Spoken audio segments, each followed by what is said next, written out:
Hello and welcome to another All Nation Line video. For some time now we've been developing concrete ties for the model railroader to be able to utilize on their layouts, particularly if you're modeling the more modern railroads today.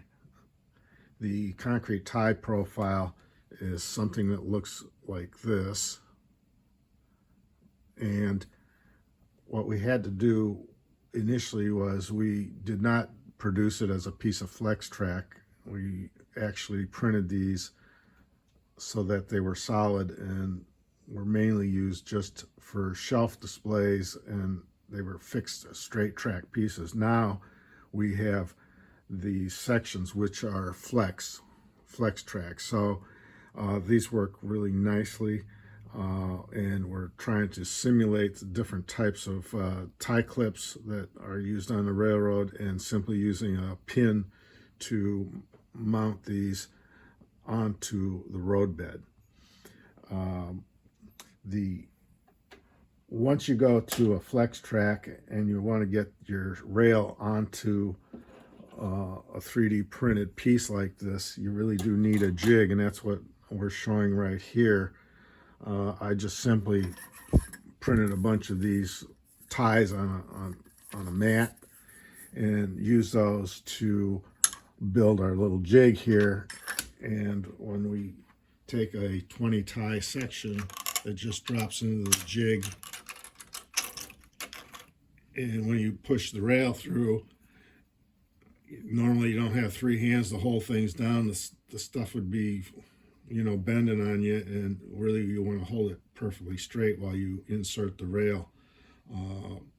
And so that's the purpose of the jig, and we can generally take a standard micro engineering code 148 rail and push it through there and lift it out of the jig, and then we'll be able to mount it to our road bed. Now here's a sample of an old piece of true scale road bed.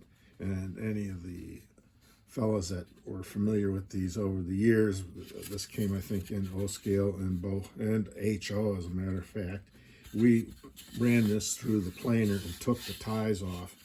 And what we're generally doing, at least on parts of my layout, is taking these sections, once the rail has been inserted into the length that we want, we simply utilize some pins to mount these rather than spikes. These are just standard number 22 by 1/2 inch pins, and we have the holes already 3D printed so that it's easy to run the spike or the pin. I suppose you could use a spike, wouldn't matter, to mount it to the roadbed, or you could actually glue them down, depending on what your preference is. And these happen to be in perfect gauge once they come out of the jig, and you put it on your various radiuses that you require on your layout. So I thought you'd find this video a little bit interesting. We may have went a little bit overkill on our jig here, and chances are I'll put another row in here so we can run two at a time. And I think optionally we'll be able just to sell these for modelers who already have rail. They want to insert their own. Very likely they'll have to make a little jig to hold things in place while they insert the rail. And then we may also offer it already mounted on roadbed.